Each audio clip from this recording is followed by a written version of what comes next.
Ontem, de quinta-feira, nós temos saído para fazer algumas visitas aqui na área urbana, né? Eu, minha esposa, alguns missionários, evangelistas que estão comigo aqui. Eu tinha uma visita já programada na casa de um senhor de 86 anos e sua esposa. Ficamos ali, eles gostam muito de louvar as canções do Inário, então nós cantamos umas 4, 5 canções lá, trouxemos uma palavra. E depois eu tinha uma outra visita, numa casa em um bairro bem carente aqui de Paulistana. Eu conheço bem o bairro, conheço as ruas. A pessoa me pediu a visita, eu disse a ela que eu me lembrava da casa, mas, enfim, fomos atrás dessa casa aí. E no meio do caminho, não encontrei a casa, já estava retornando já para a base missionária. Quando, de repente, uma pessoa gritou meu nome: pastor, pastor. Eu vi de longe, assim. Aí parei o carro, fui ver quem era, eram algumas crianças. E uma delas dizia assim para mim: pastor, eu estou com muita dor no meu pezinho, eu machuquei meu pezinho. Eu acho que ela pisou no formigueiro. Eu falei assim: então, peraí, eu tenho um álcool aqui, eu vou passar no seu pezinho.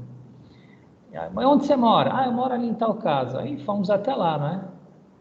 Entra no carro e vamos até lá. Vamos até a casa dessa criança, com as demais crianças. E lá tinha a mãe, tinha a avó, tinha o marido de uma das mulheres lá, tinha mais crianças. E eu sentei no chão com a criança e comecei a passar o alquinho, né, nos pezinhos dela. Falei: tá melhor, não tá? Vamos orar aqui para o pezinho melhorar. E uma das mulheres me conhecia, talvez tem muita divulgação aqui dos nossos trabalhos, né? Ela falou assim: pastor, depois você ora por mim? Eu falei: ora, filha. Aí entramos na casa deles lá, essa mulher começou a chorar desesperadamente.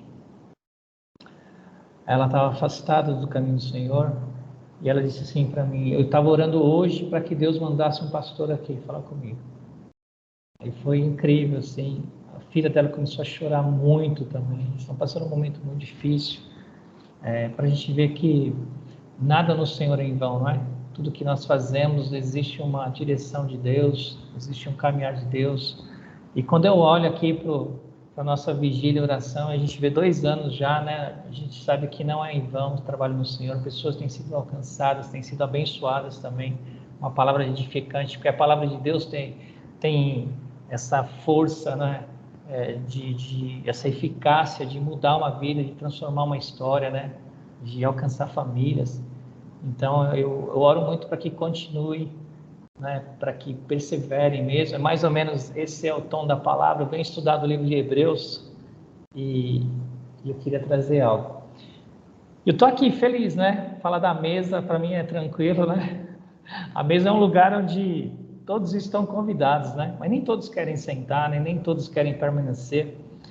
E quando eu olho para a mesa assim, eu vejo que a mesa é um lugar que só senta para comer quem é criança, quem é menino, porque o maduro na fé, ele senta para se relacionar.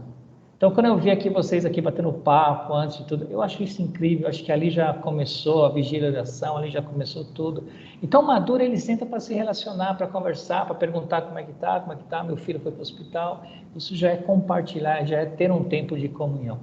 E somente através da fé, que é o que é muito exaltado no livro de Hebreus, é somente através da fé nós permanecemos na mesa.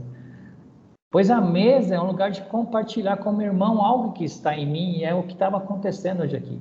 A fé é que nos movimenta para amar o próximo e a permanecer firme nos propósitos de Deus. Porque nós estamos, irmãos, amigos, diante de direitos e deveres, né? O menino, na fé, ele tem os seus direitos, e é uma coisa natural até, nós devemos suportar os meninos na fé, porque estão começando agora, né? Estão iniciando a caminhada, a gente tem que amparar, a gente tem que segurar, pegar pelas mãos, mostrar, né, o caminho. Mas o maduro, ele tem os seus deveres, né? O maduro tem o dever de buscar se aperfeiçoar em Cristo, né? Através de Cristo. Isso é o que mostra o livro de Hebreus. De Hebreus ele começa ali dizendo da superioridade de Cristo com relação a Moisés, com relação aos anjos, com relação ao sacerdócio, ao sumo sacerdócio. E o autor ali, ele está tão desesperado assim que ele nem saúda a igreja, né? Ele já vai direto ao assunto, ele faz as analogias do Antigo Testamento com o Novo Testamento, e exaltando e mostrando sempre Jesus, o caminho que é a ser seguido é Jesus, a fé vem pelo ouvir a palavra, não é? Então ele fala muito isso, o autor do livro de Hebreus. Em Hebreus 12:12 ele diz assim: devemos olhar para Jesus, autor e consumador da fé. Hebreus 10:38 ele diz: mas o justo viverá pela fé. E se retroceder, o menino que não senta mais na mesa, que experimentou a mesa, não quer mais a mesa, se distraiu com as coisas do mundo, se retroceder, não me agradarei dele. Então é muito clara essa mensagem para nós, né? E quando nós lemos lá em Hebreus 11:6, ele fala que sem fé é impossível agradar a Deus, pois quem se aproxima e crê nele, que ele existe, a recompensa para aqueles que o buscam, né? Então é muito importante a gente ter esse entendimento, que a mesa é um lugar de relacionar, de conversar, de pegar na mão um do outro, de caminhar juntos. Está doendo aqui, está doendo em mim também. Se está difícil, aí está difícil para mim também. Se você está alegre, eu também estou alegre. É momento de compartilhar, né? Quando nós olhamos assim para a construção da nossa vida, para a construção do reino de Deus na terra, a gente vê várias vezes Deus tentando um reconciliamento do homem com ele, né? Uma nova aliança, né? E muitas vezes a gente acha até que Deus errou, ou Deus está tentando consertar alguma coisa enviando o seu filho, né? Mas a gente esquece que o filho é o princípio, né? Então, na verdade, Deus está nos levando ao princípio, e ir para o princípio requer alguns fundamentos, né?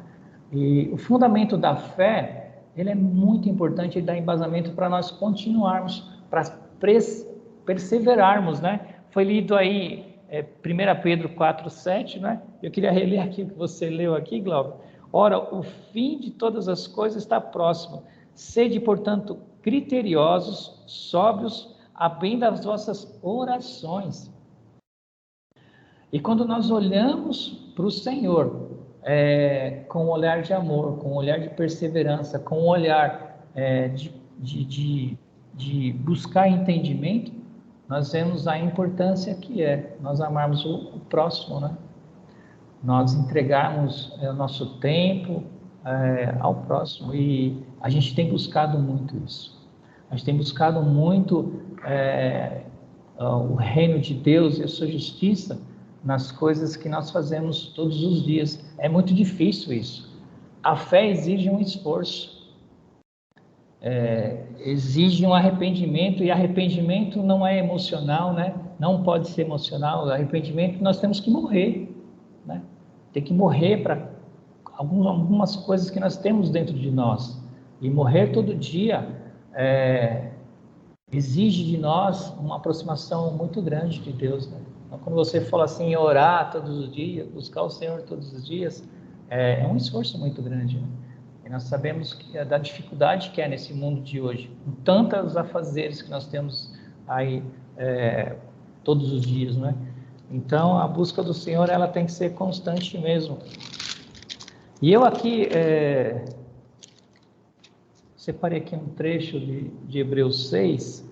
Existe uma controvérsia gigante, né? Nem vamos entrar nesse mérito de Hebreus 6, mas vamos dar uma olhadinha aqui no que o autor diz em seu desespero tão grande por falar com o povo de Deus.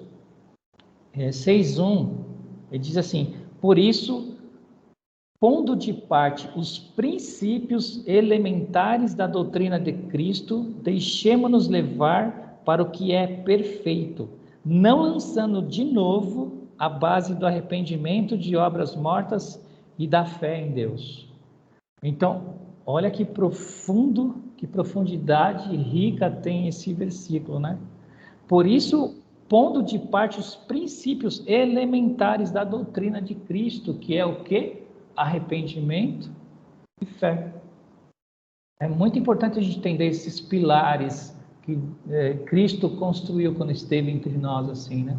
São vários, dentre eles o amor, né, o perdão, mas quando a gente olha com esse olhar que João Batista ministrou, que os apóstolos ministraram, que Jesus ministrou, chamando todos para um arrependimento, isso deve ser uma prática constante em nós, não é?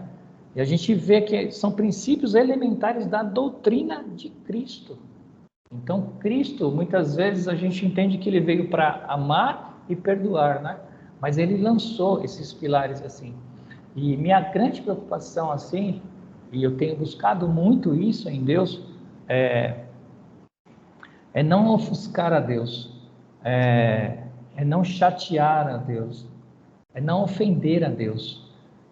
E essa busca é incessante, né? Então eu preciso todos os dias estar olhando para dentro de mim mesmo e falando assim, mas você precisa se arrepender de algumas questões, né? Alguns achismos, algumas coisas da religião que está enraizada em você ainda, algumas coisas que você coloca os pés pelas mãos. Então eu tenho olhado muito para isso todos os dias, e feito esse olhar crítico de mim sobre mim mesmo, porque o mais difícil é exatamente esse olhar na mesa, né? Quando você está diante de irmãos e você fala assim, poxa, o que eu estou fazendo aqui, né? Se eu não estou conversando, se eu não estou abraçando, se eu não estou compartilhando o amor, o perdão, se eu não estou compartilhando uma palavra, não é? Se eu não estou compartilhando algo que Deus colocou em meu coração, o que eu estou fazendo nessa mesa?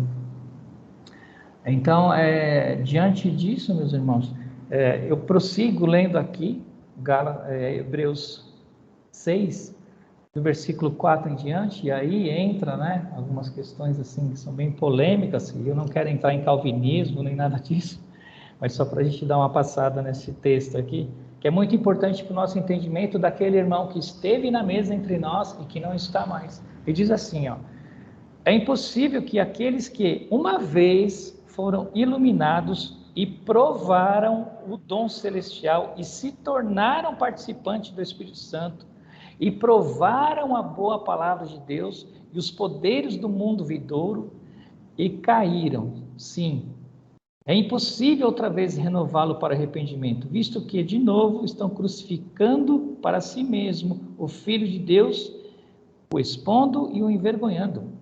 Porque a terra que absorve a chuva que frequentemente cai sobre ela e produz erva útil para aqueles por quem é também cultivada, recebe bênçãos da parte de Deus. Mas se produz espinhos e abrolhos, é rejeitada e perto está da maldição. E o seu fim é ser queimada. Olha só, quando a gente olha para esse texto, a gente fala assim, poxa, esteve entre nós irmãos que foram uma bênção nas mãos do Senhor, que foram vasos usados por Deus e que hoje não estão próximos. Às vezes até um parente nosso, às vezes até pessoas muito próximas que a gente viu o quanto essa pessoa se dedicou, o quanto essa pessoa se entregou ao Senhor, só que hoje não está mais na mesa conosco. Não é? O que cabe a nós é perseverar, é não desistir, é continuar, é lutar por essa vida, é lutar por essa alma, porque não cabe a nós o julgamento da entrada triunfal nossa no céu. Cabe somente ao Senhor. Cabe a nós abraçar esse irmão e dizer assim, eu estou aqui na mesa ainda. Essa mesa tem um lugar para você também, né? Venha, sente, ande conosco aqui. Você precisa disso e eu também preciso que você esteja aqui. Eu tenho usado alguns termos assim, quando alguns irmãos chegam para mim com dificuldades, e dificuldades muitas vezes de uma jornada que é intransponível, eu falo assim, vamos vencer juntos? Vamos caminhar junto? Vamos tentar junto? Não é? Mesmo que a gente não ultrapasse essa muralha aí, mas a gente vai estar junto. E o Senhor certamente também estará. Não é? Então a gente tem que entregar nossa vida mesmo ao Senhor, crendo que através da fé Ele possa movimentar-se, não é? Através da fé que existe em nós, Ele possa alcançar pessoas, Ele possa mudar uma história, possa mudar uma vida. Dando continuidade ao texto aqui, 6:9, na epígrafe diz assim, as coisas melhores e pertencentes à salvação. Quanto a vós outros, todavia, ó amados, estamos persuadidos das coisas que não melhores, não são melhores e pertencentes à salvação. ainda que falamos desta maneira. Porque Deus não é injusto para ficar esquecido do vosso trabalho e do amor que evidenciastes para com o seu nome, pois serviste e ainda serves aos santos.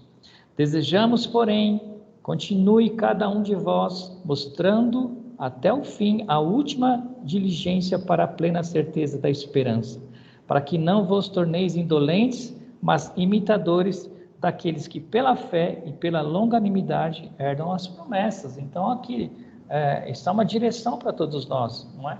Nada no Senhor é em vão, nada.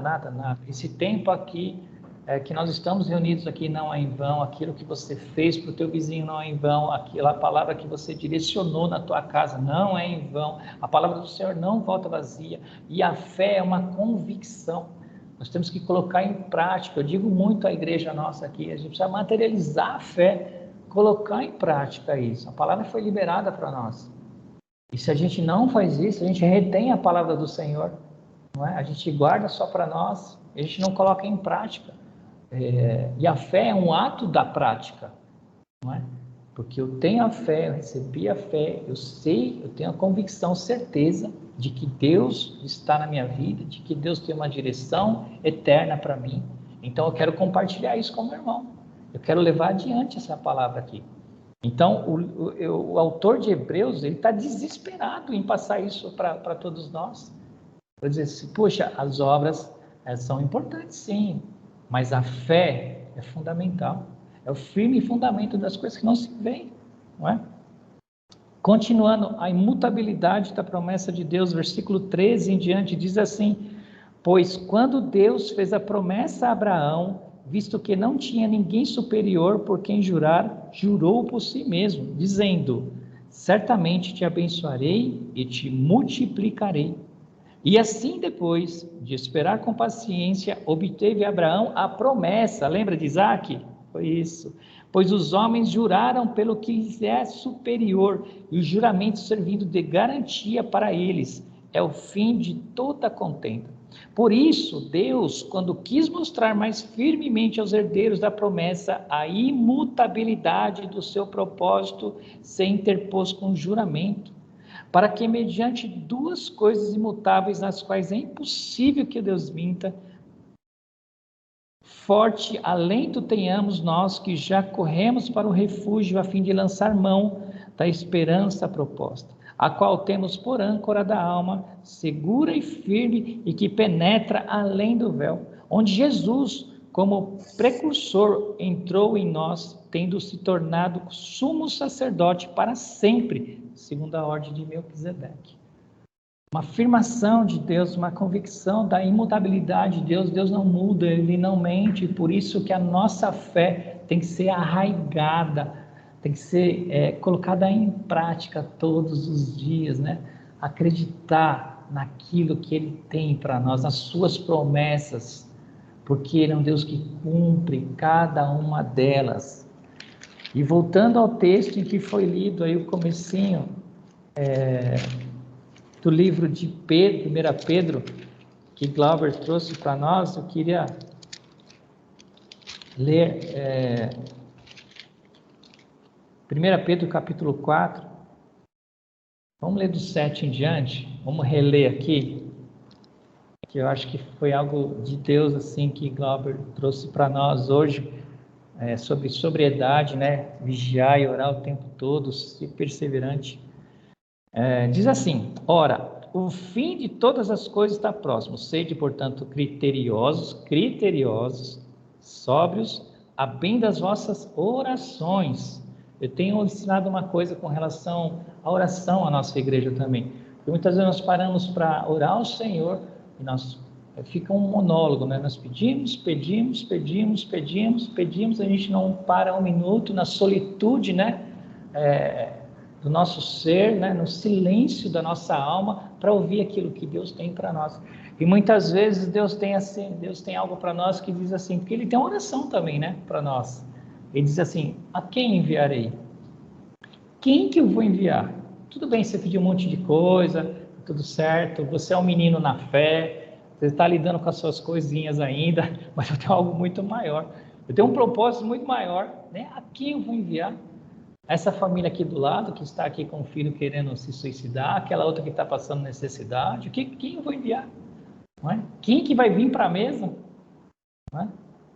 Continuando, versículo 8. Acima de tudo, porém, isso aqui são os deveres dos nossos crentes, tá? Acima de tudo, porém, tende amor intenso uns para com os outros, porque o amor cobre multidão de pecados. Sede mutualmente hospitaleiros, sem murmuração. Isso não é coisa de crente, não. Tira isso da sua vida em nome de Jesus. Isso é uma oração contrária, não é? Servi uns aos outros, cada um conforme o dom que recebeu, como bons despenseiros da multiforme graça de Deus. Glauber trouxe a questão da unidade das igrejas. Eu luto demais com relação a isso, né? E as pessoas, elas têm que estar onde elas se sentem bem. Se é pregada a palavra do Senhor ali, a gente precisa deixar essa pessoa à vontade, para que ela vá até essa igreja, ela congregue lá. O importante é estar dentro da casa do Senhor. Nós temos um trabalho aqui com adolescentes, tem 30 e poucos adolescentes. 5 no máximo vão nos cultos da igreja. E a líder fica desesperada, né? Eu falo para ela assim, fique em paz. É melhor estarem aqui durante essa 1h30, 2 horas com você, todos os sábados, do que eles estarem nas ruas, do que eles estarem nas suas casas, não é? Dentro dos bares, são crianças carentes. Então, é melhor estar aqui com você. É 1 hora a menos de problemas, de pecados, de dores, de ensinamentos, né, perversos desse mundo. Então é melhor estar aqui. Então a multiforme de graça de Deus, ela atua de várias formas, né? E é muito importante a gente ter esse entendimento. Versículo 11. Se alguém fala, fale de acordo com os oráculos de Deus. Se alguém serve, façam na força que Deus supre, para que em todas as coisas seja glorificado por meio de Jesus Cristo, a quem pertence a glória e o domínio pelos séculos dos séculos. Amém. Olha só que palavra linda, né? Deus trouxe para nós, porque diante de um mundo onde existe um grande desafio para a igreja, nós estamos diante de um desafio enorme. Lucas 18:8 diz: por acaso, quando o Filho do Homem vier à terra, ainda encontrará fé na terra? Nós vivemos num mundo de apostasia, uma corrupção da fé. Não é? Por isso que muitos sentaram conosco e não estão mais, porque estão sendo enganados pelo mundo, estão distraídos, não é? E muitas vezes de forma deliberada eles se afastam de Deus. Os deveres do cristão estão aqui, né? Acima de tudo, porém, tende amor intenso uns para com os outros, porque o amor cobre multidão de pecados. Então, despojar, ou entender de forma madura o que é estar servindo ao Senhor, faz toda a diferença no mundo espiritual.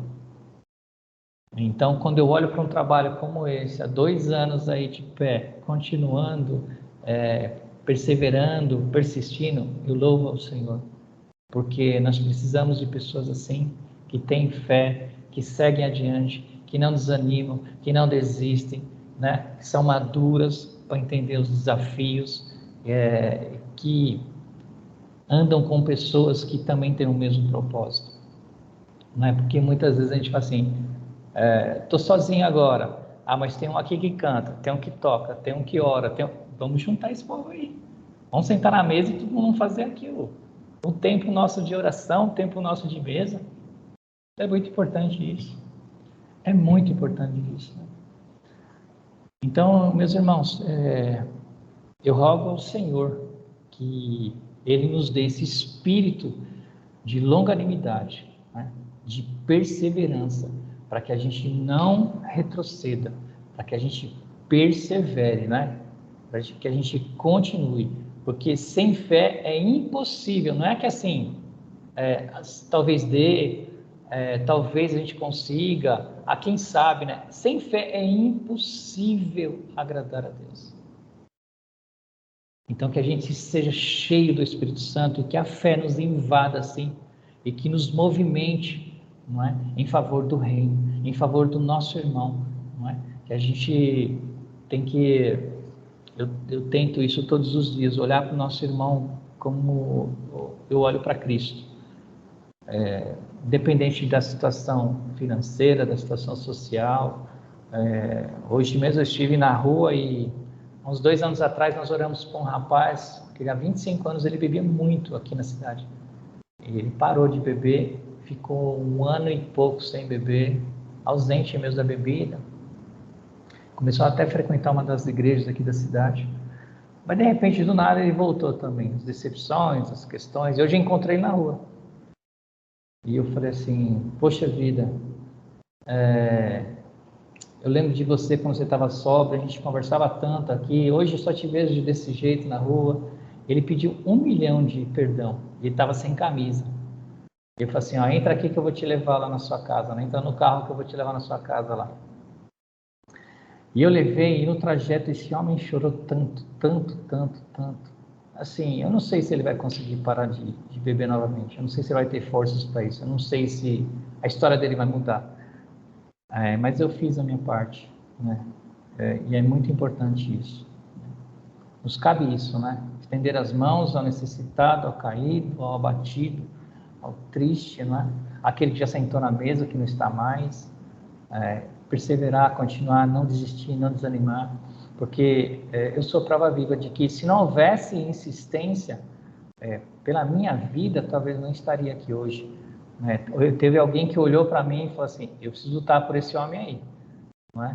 E minha esposa fez isso durante 16 anos, então eu comento assim, às vezes algumas pessoas vêm conversar comigo e falam assim, ele não tem jeito, ele não serve não tem como mudar. Eu falo assim, minha irmã, se ele me mudou, se ele mudou a minha vida, pode ter certeza que ele muda dele também, porque eu não era fácil, não. Então, a graça do Senhor está sobre todos nós, né? Sobre todo homem e toda mulher. Amém, meus irmãos? Eu acho que é isso. A palavra final que fica. E se eu tivesse que dar um título para hoje, aí seria Perseverando em Fé. Que a gente não desanime, né? Para que a gente busque o Espírito Santo com todas as nossas forças, com todo o nosso entendimento, né? Que certamente a fé ela estará cada vez mais madura dentro de nós, em nome de Jesus, não é? As pessoas aí estão precisando de nós, pessoas como eu e você, que não desanimam e que não retrocedem, que são um testemunho vivo de que Cristo pode mudar uma história. Amém?